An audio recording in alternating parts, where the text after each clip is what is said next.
Good morning, everyone, and welcome to this morning's Sage Accounting webinar. Let's get navigating through the accounting application, the setup of your company, chatting about the users, and creating transactions in the Sage Accounting application.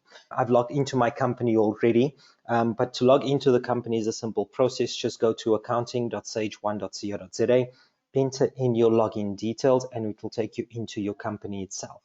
Once you've created the company, you can manage the company setup under the company tab. So if you go to company, change company settings, this is where you're going to go and manage the company setup itself.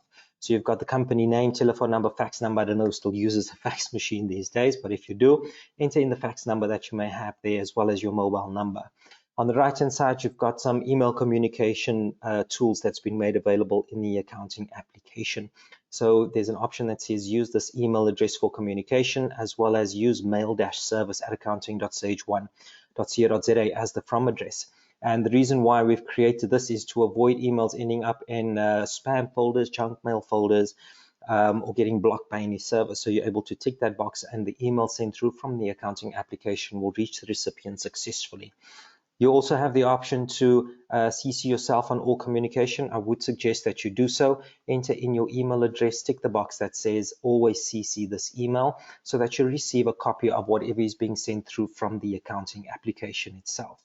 On the left-hand side, you've got the additional company information, company tax number, the registered number, your tax office, your entities. You're able to fill this information in as well if you see fit. You then have the customer zone on the left-hand side. The customer zone is an online portal where your customers are able to view their quotes, invoices, as well as their statements. If you would like for your customers to have a view of their accounts online, select the tick box that says Enable Customer Zone. Select the option you prefer. So the first option is your invoices and quotes only. That's exactly what your customers are going to view online. It's just the invoices and quotes. And then you have invoices and account history. That's your invoices, your quotes, as well as a statement, including your receipts that have been captured against the customer's account. And then ensure that you've got your company name entered in on that customer zone so your client knows exactly who they're working with at the end of the day. Online payment gateways. This is linked to your Netcash. We're working with some additional online payment gateways which we're looking to introduce in the next couple of months, so look out for that. These payment gateways allow you to process and make payments through the accounting application. Your payment of suppliers, pulling in bank statements into the accounting solution, that is all available to you as well. This is an additional cost. Select the option to set up my Netcash account and the Netcash team will be in contact with you to set up that account itself. So give it a go, have a look at the option and see what the offering is all about. Going into the general settings, you've got your financial years. From a financial year perspective, we don't limit you to the number of financial years in the accounting solution. As you can see, I've got financial years from 2006 all the way down. And creating a financial year is a pretty simple process. All you're going to do is click on your current financial year, change it to the financial year that you want to go and create. And what it will start doing is it will start filtering down. You'll see that it's gone to 2006. It will start filtering down to the new financial year that you're going to be creating itself. Alternatively, what you could do if you've got a financial year, for example, 2019-2020, and you want to create the financial year 2020-2021, just go into the financial year, change the financial year to what you want it to be, and your transactions will not get affected in any way. It will still fall into the correct financial year. So all these financial years that you may have, all the transactions will still fall into the correct financial year. If you need more assistance on setting up the financial year or the new financial year, chat to our support guys and they're able to do so. If you are at the end of your current financial year, the system will also roll over to the new financial year for you automatically. You'll get a pop-up message to advise you that your financial year has come to an end. It's a little wizard that will guide you through the process of moving through the financial year. And once you click the finish on the little wizard, you'll then log into the new financial year and you continue processing from there. On the back end, your profit and loss, all of those financial statements will roll over automatically, ensuring that you've got the correct information available to you in the new financial year. So all of that is available to you as well. Coming down to your lockdown dates. So if you're looking to lock down a specific date to avoid transactions being processed in that lockdown period, you can select the option to lock down the date. Select the date that you're looking to lock down. Any transactions on that date or prior to that date, you won't be able to make any adjustments or post transactions to that lockdown date. That typically happens during your tax season to avoid transactions being processed in a closed off VAT period. Looking at rounding in Sage Accounting, rounding, you've got the standard rounding option. So you've got round up, round down, normal rounding, and no rounding. Depending on your business requirements, you're able to change those rounding settings in the application itself. Coming over to your regional settings, this is where you're going to set your decimal places. So you have your quantity decimal places, your value decimal places, hour decimal places, your currency symbol. This is the currency symbol that your company trades in. And then your date format, which is the date that you're looking to view when you're processing transactions, as well as the date format on your financial reports as well, or general ledger reports as well. From a currency perspective, we've got the multi-currency module. So if you look at the bottom left-hand side, you've got multi-currency. This is an additional module. We're not going to have a look at that module. All the information is available to you in the help or in Sage City to get an understanding of what the module is all about. But if you trade in foreign currency, dollars, pounds, whatever it may be, you've got the multi-currency module that's available to you, which you can chat to our sales team about to purchase. If I go into it very quickly, just to give you an idea, if I select the option to add a currency and I select the currency, I'm able to go and select just about any currency available right around the world. We use a website called openexchangerate.org, which gives us the latest currency rates into the application. It gets fed into the application, so we're always using the most recent currency rate. If you're looking to have a fixed exchange rate, you could also set a fixed exchange rate. You'll have the option to set a fixed exchange rate for a specific period. So if you're trading at, for example, 17 Rand to the dollar for this week, you're able to set the date for the week and enter in the currency value that you're going to be trading at for the week on the Sage Accounting application. From a foreign currency variance perspective, all of that is taken care of in the back end of the application. So if you run your profit and loss report, you'll see you've got your profit and loss on foreign exchange, currency gains or losses. All of that is taken care of in the back end of the accounting application. And you're able to view the reports and transactions under the reports tab, financial statements, and your profit and loss report. Alternatively, you could also view the general ledger report for those currency variance accounts as well. Coming back to the general settings tab, we've had a look at the regional settings. You've got your customer and supplier settings. This is relating to your transactions that are being processed against a customer or supplier account. So if you are manually capturing customer reference numbers and you want to be warned if a duplicate reference number is being used, ensure that you go and tick the box. If you're looking to warn when duplicate supplier invoice numbers are being used, when you're capturing the supplier invoice, come and check the box. There are various other checkboxes that are available to you when you're reporting, possibly when you're processing transactions. Have a look at these options, which will then assist you in either getting a warning message or not processing transactions against a specific account. Maybe that account is no longer active. You're no longer working with a specific customer or purchasing from a specific supplier. You've now made that account inactive. You don't want that account to appear when processing or when reporting. There's a checkbox available for that as well. So play around with the settings, see which one is applicable for your business, and you can process it going forward from there. Looking at your item settings, warn when item quantities fall below 0. Do not allow item quantities to fall below 0. Warn when item cost is 0. Warn when item selling price is below cost. Again, these are specific checkboxes related to inventory items in the accounting application. This will avoid you from processing tax invoices against an inventory item that you don't have in stock, or maybe the cost of the item is incorrect. So you want to get a specific warning when the cost is invalid and you need to go and update the cost of the item. All of that is available to you as well. What we've also got and recently introduced is the inventory perpetual method. So you'll use perpetual inventory system. So basically what your perpetual method does is it posts your inventory transaction to your balance sheet.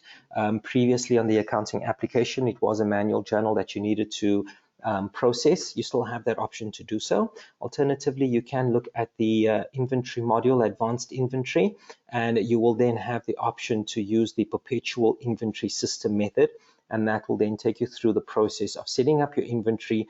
And as you're generating transactions, supply invoices, tax invoices, if it updates the inventory control account, it will then post the transaction to your balance sheet. Having a look at your price list, we've got unlimited price lists on the Sage Accounting application. As you can see, I've got a consumer price, bulk price, trade price, sale price, and a couple of discount options. These are your price list descriptions. If I go into items, add an item, and when selecting the option to add an item and I select the price list tab now, I'll see the description of that price list that's pulling through to the item itself. What I'm now able to do is enter in a price for that item itself, and which I can then go and link it to a specific customer's account. So if I've got a customer that typically purchases from me in bulk, I can set up a bulk price for them. I've got a sale price for them, a discount price for them. If I now go into a customer's account and I have a look at the price list field, which is over here, default price list, as you can see, they are my default price lists, which I can now link to my customer. So every time I generate an invoice, I don't need to go to my fancy Excel spreadsheet to see what price list this customer has. It will pull through that information because I've created it in my Sage Accounting application itself, saving you some time when generating your invoices on the customer's account. Coming back into the company setup itself and going back to my general settings, you've got your time tracking settings. This again is an additional module in the accounting application, which we're not going to be having a look at today. But if you are billing for your time, if you are working on specific projects and you're billing for your time, accountants, tax consultants, possibly photographers, whoever it may be, you're billing for your time, you're able to use the time tracking module in the accounting application, where you're able to set up projects, able to set up tasks, link it to specific customers' accounts, and bill for that time that is being spent completing the task or the project. Looking at your outstanding balances, this is your age analysis in Sage Accounting. There are two ways to view the age analysis, which is either on the invoice date or the due date of the invoice. Have a look at these settings, which one option is applicable to your business. A lot of customers use the invoice date, but that doesn't mean that it applies to you. Have a look at it, play around with that option and see exactly what it is. When you're running the report in Sage Accounting, it will be displayed as the customer days outstanding report. But typically what that is the age analysis. It's just a different name. Same output of the report, it's just the customer days analysis report. Coming through to your VAT settings, from a VAT perspective, we've got three VAT options. You've got your invoice-based VAT, payment-based VAT, and no VAT. Again, if your business has not been registered for VAT, please ensure that you come into the VAT settings and select the no VAT tab. If you are invoice-based VAT, please ensure that you select the specific checkbox, either invoice-based or payment-based. If you're looking to get an understanding as to what the difference is between invoice-based VAT and payment-based VAT is, invoice-based VAT, VAT is recognized on the invoice and goes through to your VAT control account. If it's payment-based VAT, VAT is only recognized at time of payment. So an invoice is captured with VAT, it goes through to a VAT provision account, and when payment is made, the system will then move that balance from your VAT provision account to your VAT control account. Have a chat with your accountant, maybe chat to a SaaS consultant to get a better understanding of it and which one is applicable to your business. That's your invoice-based VAT and payment-based VAT options. On the right-hand side, once you've entered your invoice-based VAT or payment VAT options, you're able to capture your VAT number, your VAT period end date, as well as your submission dates. And that also includes your reporting frequency. So how often do you report to SARS on your VAT? So all of that is available to you. That is then linked to the VAT reports in Sage Accounting, which we'll have a look at a later stage. But under reports, you've got VAT, where you're able to view your VAT transaction reports, your audit trail reports. You're able to link your VAT payments to specific VAT period that you've gone and closed off. All of that is available to you in the accounting application. Speaking about VAT, we are compliant in the region, obviously, which is why the accounting application is available. We are also compliant in the Middle East, Nigeria, Kenya. We've got instances of the Sage accounting application in Malaysia as well as Australia. There is an instance or a version of the online accounting application in the UK. That is a completely different development team, completely different application itself, not linked to the South African version. So if you're looking to move your business over to the UK, know that you can purchase the Sage accounting application in the UK as well. Coming to your documents and statements, you've got your statement messages. So these messages would typically relate to outstanding payments. It could be the banking details that you wish to have appear on your banking statement, on your statement, your customer statement. So all you're going to do is you're going to come into your documents and statements, select the statement message tab, enter in the information you wish to have appear in the specific fields, 30, 60, 90 day, 120 days plus. Maybe you're charging interest after 60 days. You can put the interest percentage or interest value, whatever the case may be, in the statement message field as well. Looking at your document numbers, if you have been working, for example, in Microsoft Excel, or you've had a receipt book or invoice book, and you're looking to continue that sequence of numbers in the accounting application, what you're able to do is come into the accounting application, go into your document numbers, and under the new document number range field, you're able to enter in the new sequence of numbers which you'd like to use going forward. So as you can see, I've changed my customer invoice numbers from what it was previously, which was 002207 to what is that, 10,000 or 100,000, INV 1000000. Going forward, when I create a new invoice now, it will start using that sequence of numbers and not the previous numbers I had before on the accounting application. Coming to your document descriptions, if you're not happy with the descriptions that we've provided on the source documents, you're able to change the document number, the document description under your document description field itself. Document messages, quotes. Quote is valid for 60 days.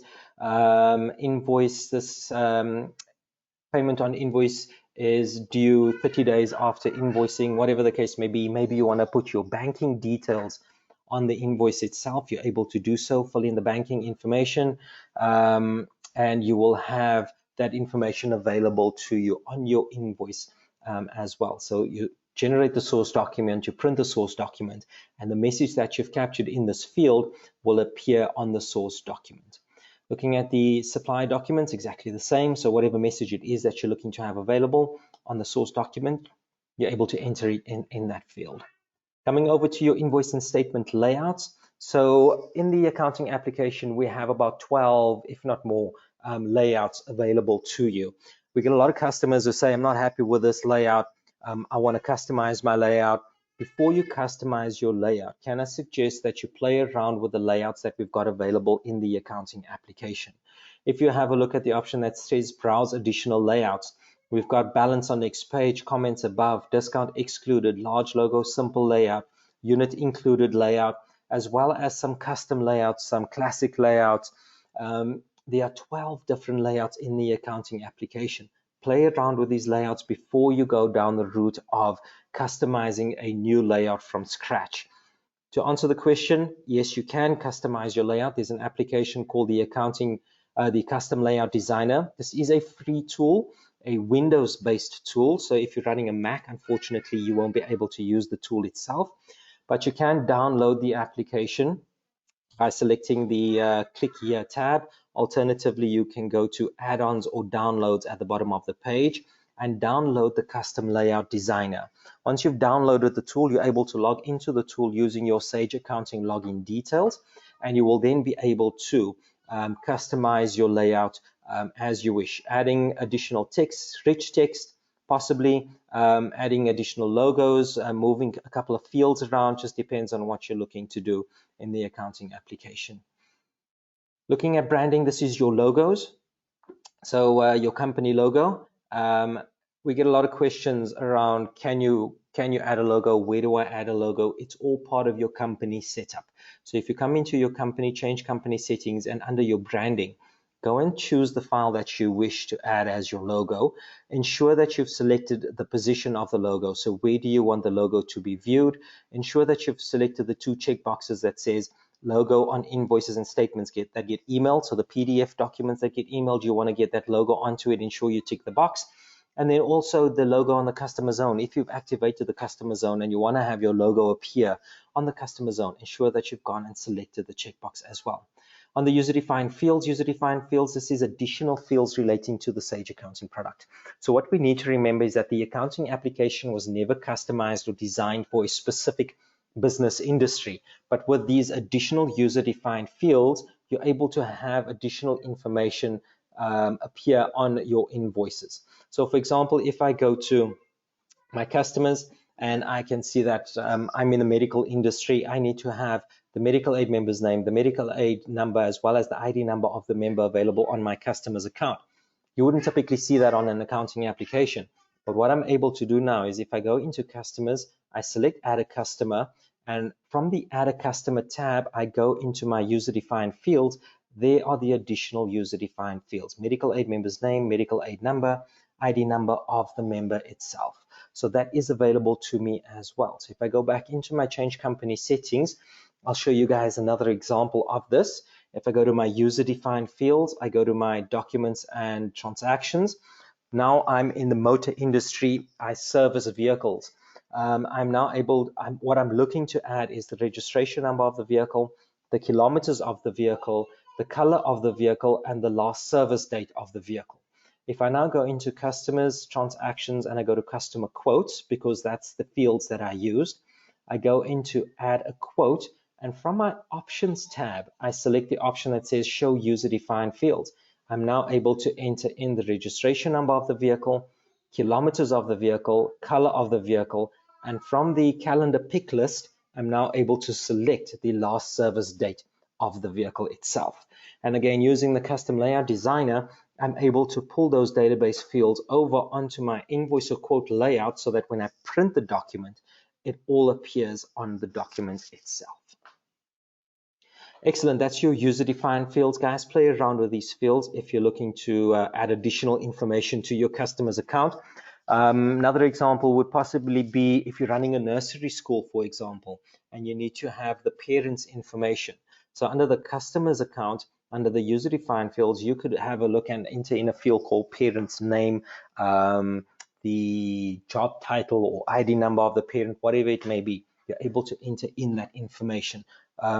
Date field, registration date for the applicant that's joining the school, that information can also be added to the document as well.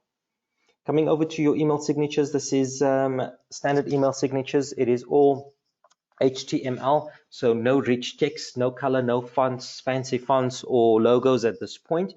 You're able to add the email signature to your emails that get sent out of the application, your invoices, your statements that get sent through to your customers. You're able to add a email signature to that email that gets sent out from the application. So once you've got your company set up, what you would typically do is ensure that your users in the company have been created successfully. So under the administration tab, you're going to go into manage users, and this is where you're going to go and add the users in Sage Accounting. Simple case of selecting the option that says add user, enter in the user's name as well as their surname and their email address. Email address is very important because this is going to be the login email address for the new user. That email address will also be used for an email notification that will go through to that user to advise them that they have been added to the company profile in Sage Accounting.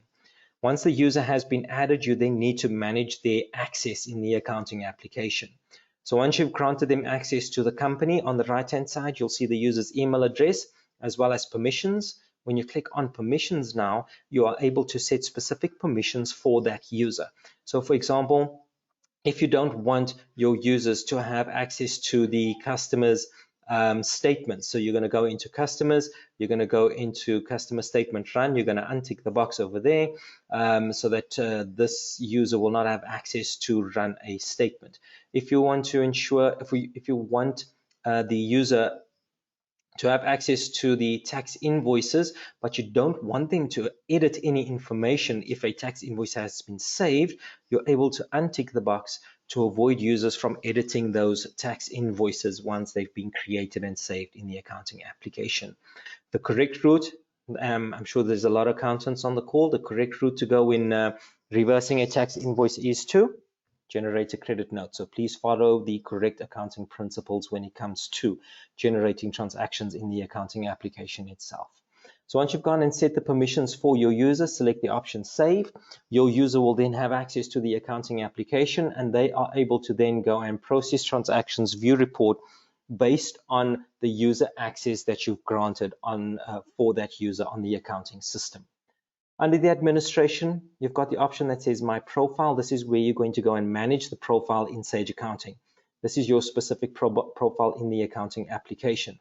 Have a look at My Profile. If you're looking to update your email address, change your contact details, update your password, there's no reason to give the email team or the sales team or the support team a call to make those changes.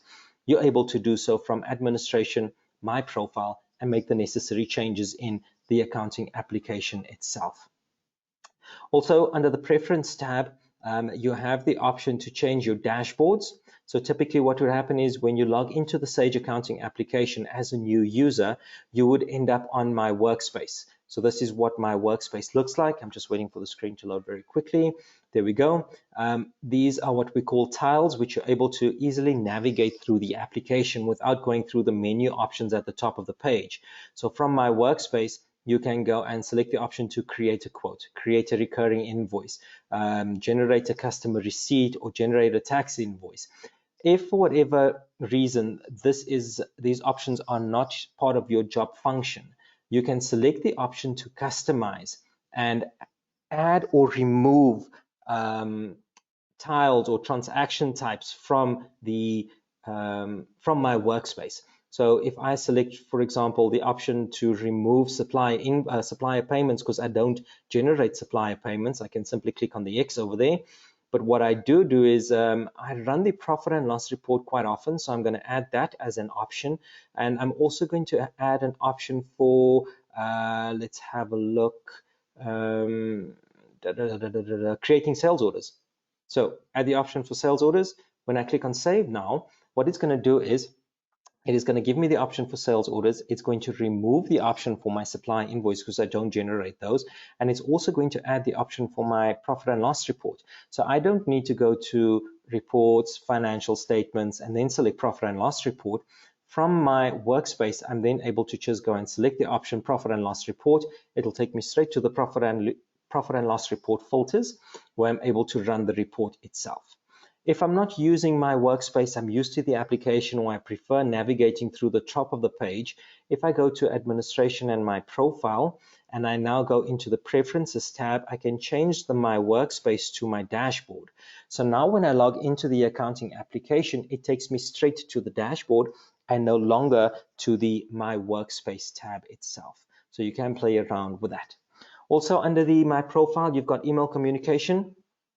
If you prefer not to receive email communication from the Sage team, simply untick the box and you won't receive any communication from the sales team. But please remember, by doing so, you're not going to receive all the cool stuff, the video tutorials, the invites to the webinars, the information from the support team on what's happening, all of that cool stuff. If you don't receive that, I believe that you're going to be missing out. So up to you. Tick the box, untick the box, whatever your preference is. Excellent. So you've had a look at the administration now and managing your profile itself. We've had a look at setting up the company. So we're going to go through the company tab further. So from the company tab, you've got company notes and attachments. So through the accounting application, you'll find a little paperclip. That paperclip allows you to add an attachment to a transaction. So for example, if I go to my tax invoices, there's the little paperclip. If I click the little paperclip, it allows me to attach an image, a Word document, an Excel spreadsheet to the transaction itself, whatever it may be. If I want to view those attachments from my company notes and attachments tab, I'm able to view all of the attachments, all of the notes that I've made, on the transactions on the customer's account, whatever the case may be. All of that is available to me under my company notes and attachments. In the accounting application, we've got an asset register. So this is not a full-blown asset module. It's just a register that keeps hold of the location of the asset, the value of the asset, and description of the asset, including the serial numbers. You're also able to link, for example, the warranty of the asset, whatever the case may be. All of that is available to you. If you're looking to generate your depreciation of the assets, that's going to be a journal that you've got to process. Have a chat with your accountant or your bookkeeper, and they'll be able to assist you in generating the depreciation against the assets itself. From a budgeting perspective, we've got a budget module that's available on the application. That is a standard feature on the application. Those budgets can be linked to your analysis code, which is what we're going to have a look at shortly. You can set up budgets against your sales accounts, your purchases accounts, whatever the case may be. You can set up budgets against, if you've got a director's credit card, you know, the directors love spending money. I don't know how they're spending money now during these COVID times, but you know, you can set up budgets for your accounts in the Sage accounting application itself. So that when you're running a profit and loss report now, for example, you can run a profit and loss report against the budget that you've gone and created. So if I run a P&L report, my profit and loss report, I want to run it against a specific budget. I'm able to tick the budget option there. I also want to display the variance. So from a variance perspective, what is the actual value? What is the budgeted value? And what is the variance? Can I still spend or have I overspent? So by selecting those two checkboxes, you are able to run your profit and loss report against the budget and pull the budget variance through on the profit and loss report as well. Coming back to the company tab, having a look at your user tasks. So in the application, you are able to assign tasks to specific users in the accounting application. So for example, if you're working with a specific customer, you've got to complete the bank statement to ensure that the customer's statement is up to date by the end of the week. You go and assign a task to a specific user to complete that for you. That user will receive a notification to show that a task has been assigned to them. Once they've completed the task, they will then have the option to mark the task as completed. You are then able to review the task and close off the task once it has been completed. So have a look at the user task management. Again, this is a standard feature on the application as well. Coming over to analysis codes. Analysis codes, what we have is three analysis codes linked to, or three analysis code categories linked to multiple descriptions. So for example, I've got regions, I've got cost centers, and I've got projects. My regions are Cape Town, Johannesburg, and Durban. My cost centers are marketing and sales.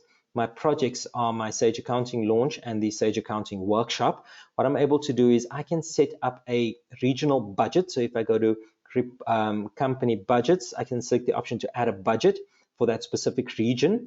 I can set up a budget for a specific cost center, so a marketing budget or a sales budget, or I can set up a budget for a specific project. So what I'm now able to do is, as I'm generating a transaction, for example, if I go to banking, transactions, and banking, if I go and enter in an expense for a specific project, I'm just going to use this fuel account as an example, 1,000 Rand. When I select the drop down, I'm now able to select a specific analysis code where this transaction is going to be linked to. So for example, I am in Cape Town. I am part of a marketing project or cost center, and I am working on the Sage Accounting launch. So my marketing team is involved in a marketing launch in Cape Town. I generated the transaction for 1,000 Rand on a specific date. So let's enter in, today's the 30th. I'm going to select the option to save changes and mark this transaction as reviewed. If I go into reports, my financial statements, under my financial statements, I go to my profit and loss report. And on my profit and loss report, I now go and run it against the analysis code. Let's actually run it for my region, Cape Town, my marketing, and the specific project that I was working on. I can't remember which one it was. I'll just run that one for now. I'll select the budget, variance, and my Cape Town marketing budget, and I select view report. So what will typically happen now is it's going to show all the transactions that were linked to Cape Town marketing accounting workshop. It's also going to pull through the budget for whichever budget I've gone and set it up for, and it will show me the variance. So there's my actual, there's my budget, there's my variance, and it will show me the fuel expense, which I selected the wrong project. It should have been the launch and not the workshop, but it will pull through the actual value for that specific project that I've gone and set up, or analysis code that I've gone and set up. So if you're looking for a deeper level of reporting in the Sage Accounting application, where you want to track expenses and income for specific, as I mentioned, cost center, specific project, or in a specific region, maybe you've got a group of directors, maybe you are, whatever it may be, you are able to use these analysis codes for that in the business itself. So play around with those analysis codes. Again, chat to our support guys if you need any assistance or more information or clarification on the analysis codes and how you could get it to work for your business. But this is just an easy example as to how you can use it. Setting up a region, setting up a cost center, setting up a project, allocating the expense to those, and running a profit and loss report against it. If I now go and run that profit and loss report without linking any of the analysis codes to it, it'll then give me a full overview of all transactions that I've captured in the Sage Accounting application, not specific to the analysis code, but all transactions in the application itself. So have a look at that and see if it is applicable to your business.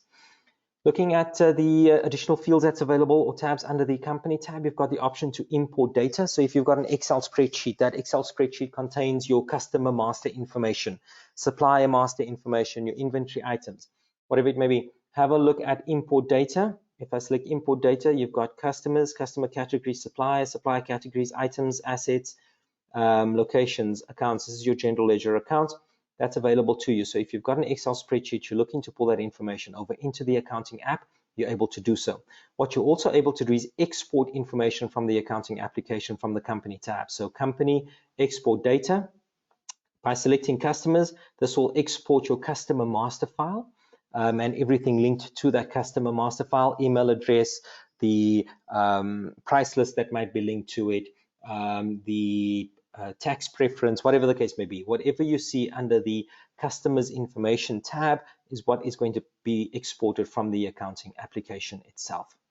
Excellent stuff. So we've had a look at the company setup. We've had a look at the administration where we work through these various tabs. We're now going to look at the accounting application itself. So coming to the home tab, we're going to start on my workspace. So my workspace we had a chat about already, working through my workspace and the different tiles that you may easily navigate through the product as well, instead of using the tabs at the top. Just a side note, top right hand side of the screen, you'll see you've got this little star, a pink star. That's not a 1-star rating on the application. This is a my favorites icon. So if you scroll over the icon, it says manage favorites. My favorites are my tax invoices, my supplier purchases, my customer quotes. So basically, if I just scroll over the star, I'm able to easily navigate to whichever icon or whichever transaction type I've gone and created. So if I go to the star and I select customer tax invoice, it takes me straight to my tax invoice. I don't need to go through the entire process of customer transactions, customer tax invoice, and from the customer tax invoice tab, select the add tax invoice. Easily navigate through from the my favorites. If you want to manage your favorites, scroll over the star, select the manage favorites tab, and it's a simple drag and drop process to either add a transaction or remove a transaction. Drag and drop from the two screens that you're seeing at the top over there. Excellent stuff. Once we've got that in, we are now going to have a look at the dashboards that you've got in the Sage Accounting product itself. And to start off with, we're going to go to Home Dashboards. And this is the main dashboard in the accounting application.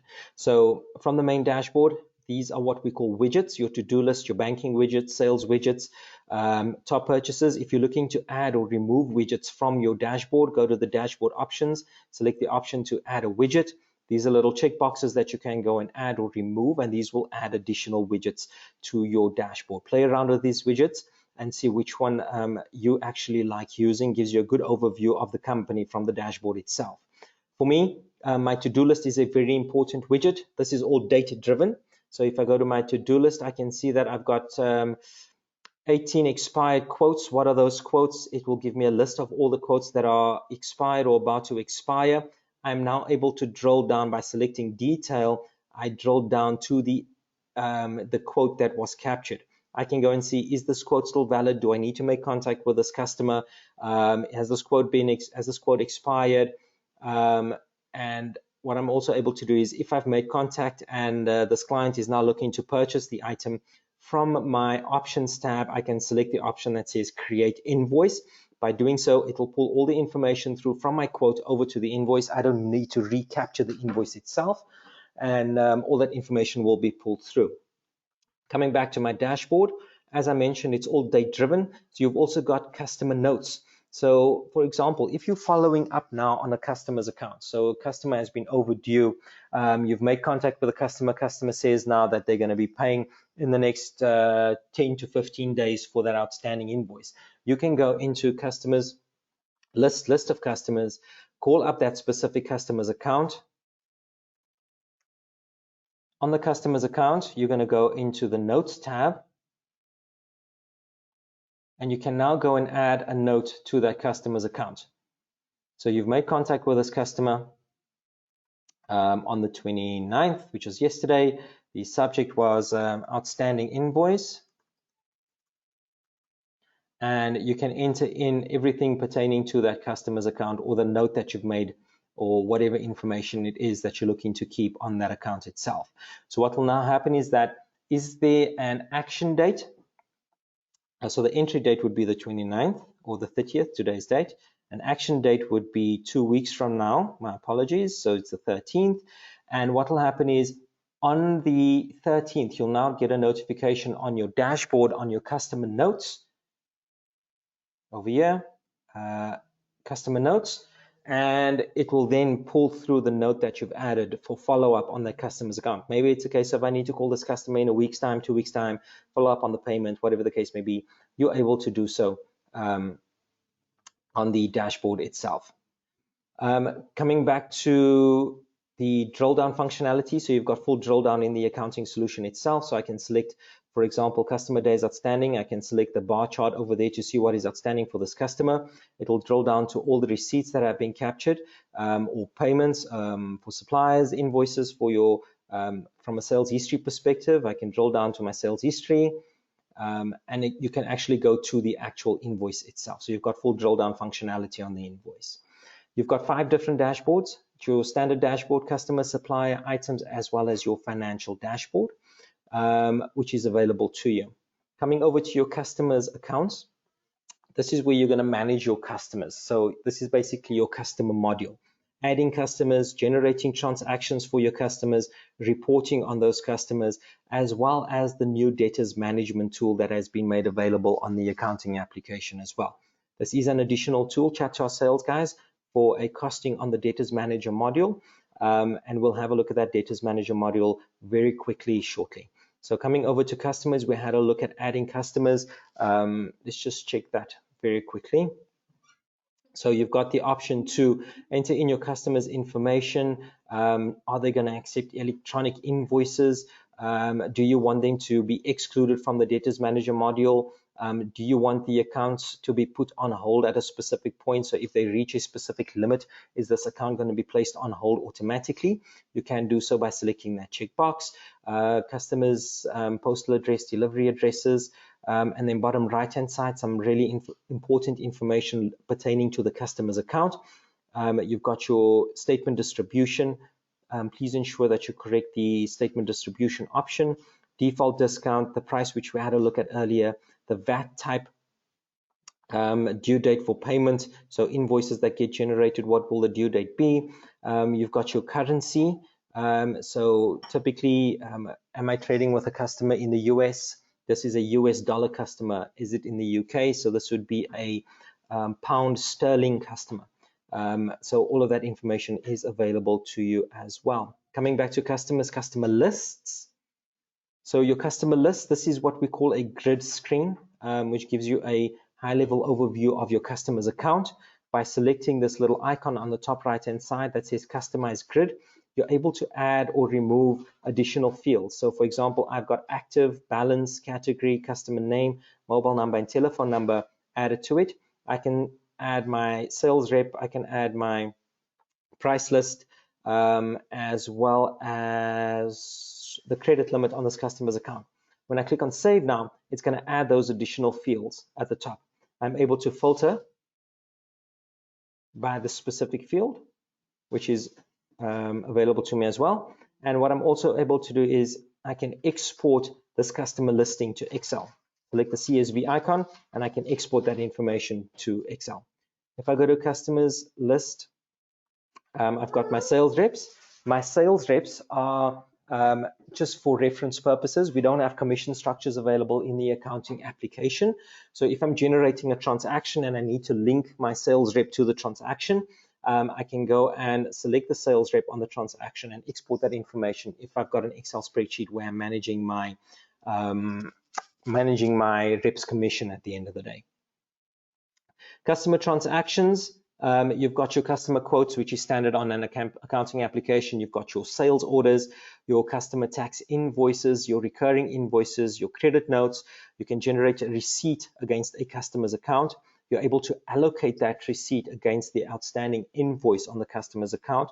You're able to write off a balance for that customer for whatever reason, or you can also generate an adjustment on the customer's account. That is your customer journal. So the adjustments is your customer journal. Your supplier transactions, supplier adjustments is your supplier journal. And from the accountant's area, you've got your process journal entries, which is your general journal on the accounting application. When I go to customer transactions, let's just have a look at a couple of these transaction types very quickly. You've got your customer tax invoices. Customer tax invoices, so you're able to see the status again from the grid screen, the status of that invoice. You're able to see if it's come from a specific source document. So I've got quite a few recurring invoices set up on my accounting system. Again, recurring invoices, if you're a subscription business, you don't want to be generating an invoice every single month for the same customer. You're able to set up a recurring invoice, and that allows you to set a specific time frame, specific date for the invoice to go out, a due date of the invoice, and the system will then generate those invoices for you automatically based on the criteria that you've set for the recurring invoice in the accounting application. So I can go and select the option that says add a recurring invoice. This would be my criteria for the invoice, and this would be the information linked to the customer. So what subscription are they linked to? What service offering am I providing to this customer on a monthly basis? How often do I want this invoice to go out to my customer's account? All of that is available to you under your recurring invoices. To get to that, customers, transactions, recurring invoices. Just keep that in mind as you're working through the accounting application. If it's linked to the customer module, if you need to run a specific customer report, customers, reports, and it will list all the reports linked to customers. Again, a side note, we've got around 46 different reports available in the accounting application. Play around with these reports, see which reports are applicable to you, which one is you would use on a monthly basis, weekly basis. Familiarize yourself with these reports in the accounting application and see what the outputs are at the end of the day. There's no reason to give these support guys a call when it comes to these reports. Play around with it. Have a look and see what's available to you in the accounting product itself and see if it's going to be working for you. Excellent. Coming over to customers, having a look at the debtors manager module very quickly. As I mentioned, this is an additional module where you're able to manage your customers' accounts, what is outstanding for those customers, following up on outstanding payments for those customers, putting through or generating workflows in the accounting application where if a customer hasn't made payment for a specific period, what action should the system do thereafter? So from the customer tab, you select the debtors management tab. You can start off by having a look at the Non-payment reasons, you can have a look at the communication that needs to go out through to those customers. So for example, if I go to outstanding invoice communication, so if I go to, my apologies, let me just go back one screen here. From my workflow, I need to send an email after 7 days if an invoice hasn't been paid. What is the email? What information or what should be displayed on that email? You are able to customize that email. We've got placeholders which you can then pull through from the database onto the email layout, and your customer will then receive an email after 7 days to say that the invoice hasn't been paid. Well, obviously this is depending on the due date of the invoice itself. Do you want this customer to be placed on hold after 7 days? Typically you wouldn't. So what you would find is that a customer's account will be placed on hold after 30 days, after 60 days, after 90 days.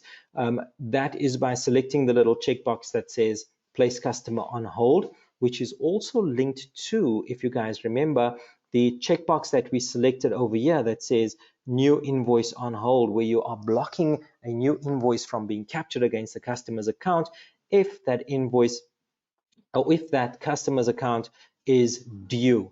So if I go back to my debtors manager module, I go back to my invoice workflow, I can work through this at any point after 28 days, after 30 days, after 60 days, after 90 days. You are able to customize these different email layouts for the specific periods. And at the end of the day, you are managing the communication from the accounting application. You are at the same time taking note of the communication that you're having with a customer. If you've got users that are following up and you need to add notes to the communication that you're having with that customer, non-payment reasons. So if the client is unable to make payment for whatever reason, you're able to enter in those reasons. For example, this customer has required a credit note. The customer has requested a copy of the invoice. The customer is disputing the price that was issued on the invoice. For whatever reason, you're able to enter in those reasons or reason codes for the communication. So if I now go to my customer's account, I go to customer transactions and I go to tax invoices, I'm now conversing with that customer. I go into my calendar, I select the option to add a new note against the outstanding invoice or overdue invoice. I can enter in that notes now. What, as the customer said, what's the reason for non-payment? So here are my non-reason or non-payment codes linked to the account. So price dispute, for example, the anticipated payment. So I'm going to give this another 15 days, whatever the case may be, before I follow up again. What is the next action that should take place against this customer account? So all of these codes are available to you on the Debtors Manager module. And again, it's an easier and more efficient way to manage the outstanding balances on the customer's account. Chase up those outstanding balances, chase up those invoices for payment at the end of the day. Have a look at the Debtors Manager module. See if it's a tool that's applicable for your business. Chat to our sales guys for costing on this. And as I mentioned, have a chat with the support guys. Go to Sage City, pose the question to get a better understanding of the module and see how it actually works. The guys are available to you. There's documentation available and videos available online on the new modules as well. So have a look at that and see if it's applicable for your business. Coming over to the suppliers very quickly. Suppliers, you've got your supplier transactions, purchase orders, invoices, your supplier returns, supplier payments, supplier batch payments. That's linked to your payment gateway. So you're able to process your supplier payments from the application itself using the payment gateway. You've got your allocate payments as well as your supplier adjustments. From a reporting perspective, again, on the supplier's account, play around with these reports. You've got your supplier statements, the supplier transaction, as well as the purchase order reports for your suppliers. Have a look at these reports that's available to you. See which one is applicable for you and which one do you favor at the end of the day. Again, there's not always a reason to give the support guys a call. Play around with these reports. Get familiar with the solution itself before you reach out to the guys. It's one way to learn the application. Coming over to items. From an item perspective, these are your inventory items. So you could either be selling a physical item or you could be providing a service at the end of the day. Physical items will have its quantities, will have the cost, as well as the inclusive and exclusive selling prices. Those items will go through specific sales or purchases accounts when they are being purchased or sold. You are able to manage those accounts at the bottom of the screen where it says item accounts. As I mentioned, you have your perpetual inventory method now. So you have your your inventory item control account where your transactions will get processed to. That inventory account will be linked to your balance sheet. So if you run your balance sheet, you'll now see the inventory control account on the application. That's only, again, if you have the advanced inventory module on the accounting solution. So have a look at that. From a service perspective, so it's a service offering that you provide at the end of the day. So what is the inclusive and exclusive selling price? You'll see there's no quantity for that, but now you're possibly managing or billing for your time for the service that you're providing at the end of the day. So what is your hourly rate? Whatever the case may be, you can now add that to the accounting application as well. An invoice for your time. You have your price lists, as I mentioned. You have the activity of the item, what has been sold, what has been purchased. You have notes that can be linked to the inventory item. As I mentioned earlier on, you have your user-defined fields. And then from an item management perspective, you're able to adjust the item quantities, the item selling prices on the item, on the average cost of the item through the item adjustment menu option. From the item transaction adjust item selling prices, you're able to adjust the selling price, as I mentioned. If you've got price lists set up, as a lot of clients would typically have set up, you're able to adjust the price list for, or the selling price on those specific price lists. So it won't just be a general price update, it will be a price list update that you're looking to do on the accounting application. So have a look at the inventory items and see what's available on the application as well. What we also have on the item list are item bundles. So this is not a bill of materials module. So what we typically have is, for example, you have 24 cool drink bottles that you are selling. You could sell those items as individual bottles of cool drink. Alternatively, you could put it in a crate and sell off a crate of cool drinks at a specific price. So you're able to put that pricing bundle together. You're working with, in the IT industry, you're selling computers, laptops, whatever the case may be. You're selling the monitors as individual items. You're selling the mouse as an individual item. You're selling the keyboard as an item, or you could put it together and sell a full-on computer system at a specific price. So you're able to do that using the item bundles in the application as well. From an item reporting perspective, you've got your item lists all the way down to the important stuff like your item movement, item valuation, as well as the price lists, and then your item quantities. That's available to you in the accounting application as well.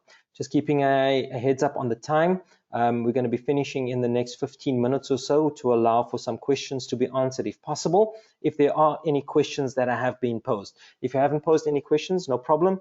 If you do have something in mind, please post it through and we'll have a look at those questions in the next few minutes or so. Coming back to the accounting application, to the banking module, from a banking perspective, there are 3 ways to generate transactions in the accounting application from a banking perspective. You can generate transactions manually. So from a manually transaction perspective, I can go into the banking module. I can go select a specific date for the transaction, enter in a description for the transaction. Am I processing a customer receipt, a supplier payment, or an expense? If it's just a general expense, maybe it's my municipality fees. Let's go telephone.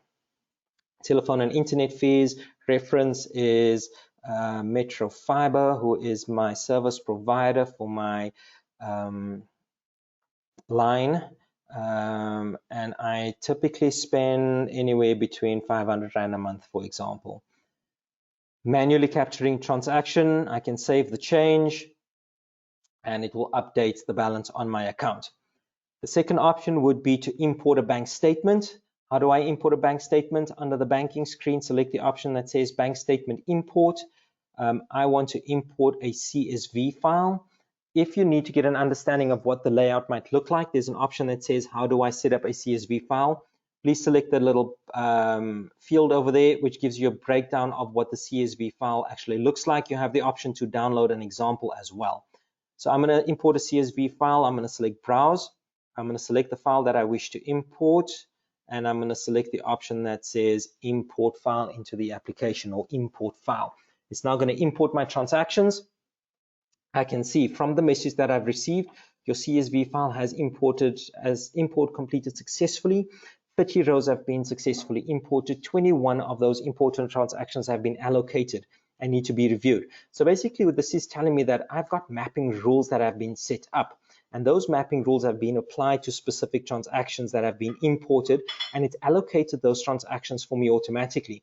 An example of that would be this payment to my supplier over here. The fuel expense over here has been allocated, some additional fuel expenses that have been automatically allocated for me. There are a couple of transactions that I need to go and manually allocate. So if I go to, for example, my cell C, I can go and say this is part of my internet and telephone. I'm going to allocate it to that specific account. So now that I've gone through my bank statement, I don't want to go and manually allocate these every time. I want the system to allocate it for me at the end of the day, because that's what the system is all about, saving you time. So I want to set up mapping rules for these transactions that have gone and allocated to these general ledger accounts. So to do so, all you're going to do is you're going to scroll over to the right. You'll see that you've got the option that says create rule. You'll select the option that says create rule, and you'll enter in the description, the payee. Oh my goodness. The payee, and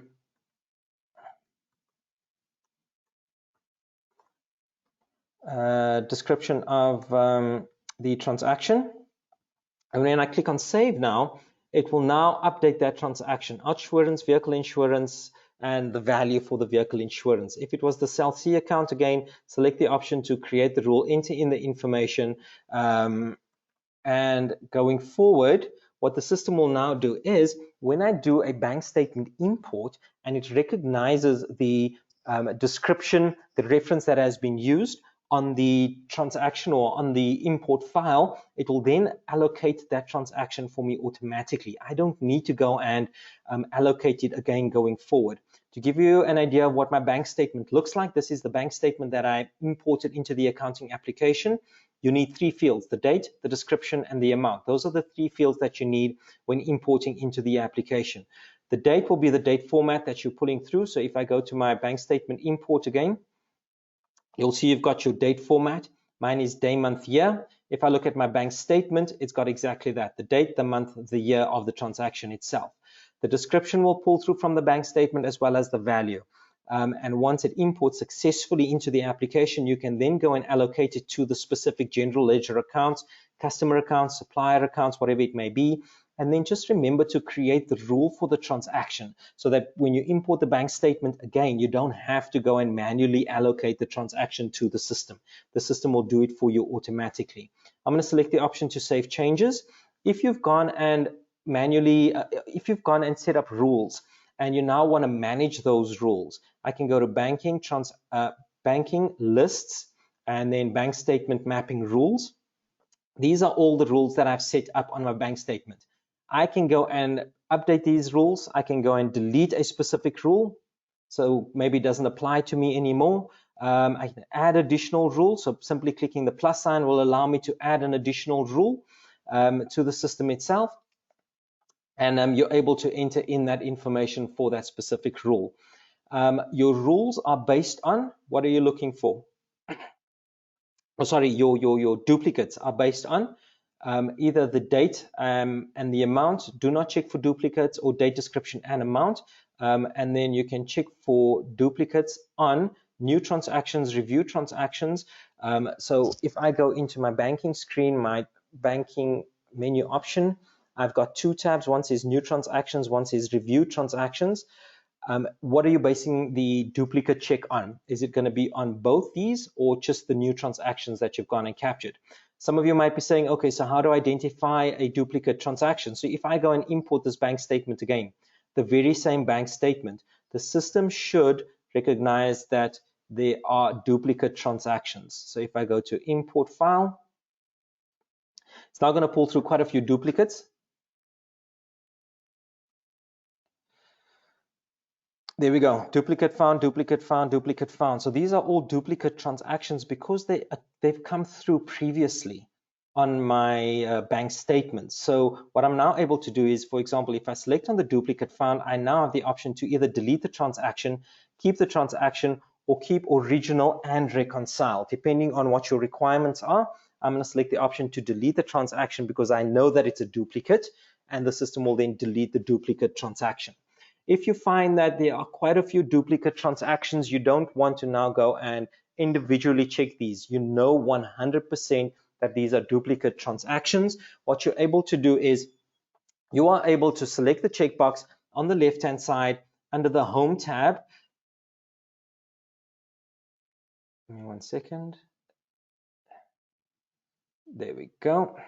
So I can go and select these duplicate transactions on the left-hand side. And then from the top, I have the option that says delete. Alternatively, I have the option that says keep duplicates as well. You can delete it if you know for a fact that these are duplicate transactions. The third option, so we've had a look at manually capturing transactions. We've had a look at importing a bank statement. Remember, on the bank statement, you need 3 columns, the date, description, and the amount, and also ensuring that the date format is correct. So that's importing a bank statement. You also have the option to import an OFX format, standard bank CSV, a net cash CSV, or his historic CSV. Please note, there is no option to import PDF bank statements.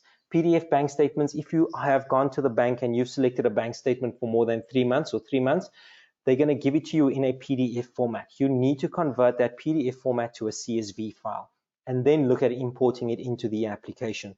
There are tools available online on Google. You have the option to convert from PDF to CSV, play around with it, and you are then able to, once you've got the correct format, import that bank statement into the accounting application.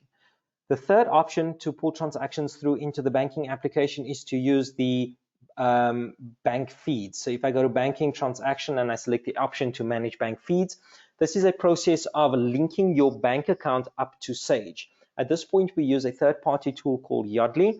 They are a banking aggregator where they pull through the bank statement information into the accounting system itself. It is a secure solution. There are quite a few accounting service providers that use the tool as well. So that's an application called Yodlee. So for example, if I go to APSA and I select the APSA option, it's going to ask me for all my login details pertaining to my APSA bank account. What will also happen is you will receive a notification when the bank feed is refreshed. If you've gone into the banking system and you've selected the option to refresh on login. Every time you log into the application on Sage Accounting, it's going to do a bank statement refresh and it's going to pull through the latest bank feed information or your latest bank statement information into the accounting system. You will receive notifications on your cell phone as you typically would when you're generating transactions in the bank account. What you also need to remember is it is a one-way pull from the bank. We do not post transactions to your bank account.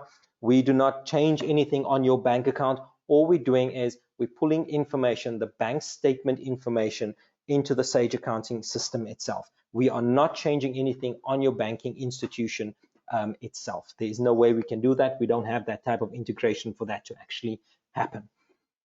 So once that bank feed information has been pulled through, you can do exactly the same. Set up your bank statement mapping rules. If there are duplicate transactions, you can remove those duplicate transactions. It works the same as your bank statement import itself. So have a look at that. See which one you actually favor at the end of the day. Manually capturing transactions, which for me is pretty old school, but there are a lot of clients that still do that. You could import a bank statement, CSV file. Alternatively, you could use the bank feed to pull that information into the accounting system. You're able to delete transactions as we had a look at. If I go to my review transaction, it's going to show all the transactions that I've reviewed. I can filter for specific transactions for specific dates. So you've got your date pick list at the top here. If there's a specific reference that you're looking to find for a specific transaction, you're able to search for that information as well. If I go back to my new transaction tab, on the right hand side, you've got the more information tab. So if I click that drop down, as I mentioned, you're able to enter in your analysis codes. You can enter in a comment for that as well. If it is a customer receipt, for example, you are able to enter in the discount amount. Is it cash? Is it EFT? How has that money actually come through? All that information is available to you. What you're also able to do is you're able to allocate that receipt to the invoice that has been captured. Simply select the allocate tab. If there is a source document of sorts that you're looking to link to the transaction, select the paperclip and you can add that to the transaction itself. If it is a general ledger transaction and you're looking to split the transaction between multiple GL accounts, select the option to split transaction by selecting that little double-sided arrow on the screen over there, and that allows you to split your transactions. Having a look at the banking reports, so if I go to banking reports, you've got your banking credit card reports, you've got your transaction report, cash movement, cash flow, as well as the bank feeds audit trail. That's available to you as well. So that's the banking module. We're going to move over to the accountants area and reports very quickly before we finish things up now. Under accounts, this will be a list of all your general ledger accounts. In the accounting system, you've got your standard GL accounts, which you can go and add or remove. What you need to remember is that if you've got an account that says system account, for example, your sales account is a system account, you cannot delete or change a sales account because it is a system account. If you've got additional system accounts like your Forex, if you're using multi-currency, these are all system accounts. You cannot change or delete these system accounts. Expense accounts can be changed. For example, general expense accounts, all of those can be added or removed in the accounting application. Also, if there is history on the account, you cannot delete the account if there is history because there are reports linked to it, there's transactions linked to it. This applies to customers, suppliers, as well as your inventory items. You cannot delete an account that has history on it. So please remember that as you're working through the accounting application. From the accounts perspective, again, you've got your reports, your account listing, as well as your account transaction report. You are able to adjust the opening balance on those general ledger accounts. And then you've got your account reporting groups. So it's the grouping of GL accounts, which you're also able to do in the accounting product. Under the accountants area, you have the option to invite your accountant to the system, send a note to your accountant. So it's an easy way to communicate through the application with your accountant. You have the option to process general journals. You're able to process recurring journals. So if you've got a journal that you process on a monthly basis, you don't want to process the same transaction every single month because you know it happens.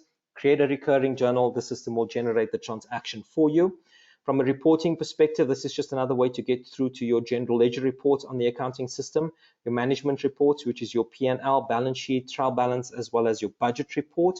And then from a VAT perspective, as I mentioned, if you go to reports and VAT, you have your VAT 201 report, your VAT report, summary report, transaction, your payments and refunds, your VAT audit trail reports, as well as your electronic invoices reports.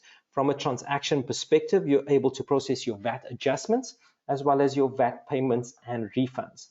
Having a look at the VAT screen, so you'll have an open VAT period. Those VAT periods apply to your reporting frequency. So every 2 months, you would then need to close off the VAT period. If that VAT period has come to an end, you would then report back to SARS. And once you've received feedback, you either need to make a payment to SARS or you're getting a refund. You're able to generate that transaction, payment or refund, and you can then link it to that specific VAT period.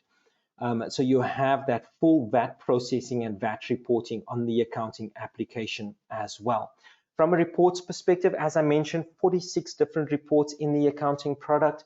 You also have access to the accounting intelligence reporting where you're able to generate and produce additional reports in Excel outside of the accounting application. This is standard on the accounting solution, so this could be a management report of sorts. You are able to customize your reports in the Sage Accounting Intelligence reporting tool. This again also just requires your Sage Accounting login details. And once you get into it, you will then see a list of the reports that's available to you outside of the accounting application itself.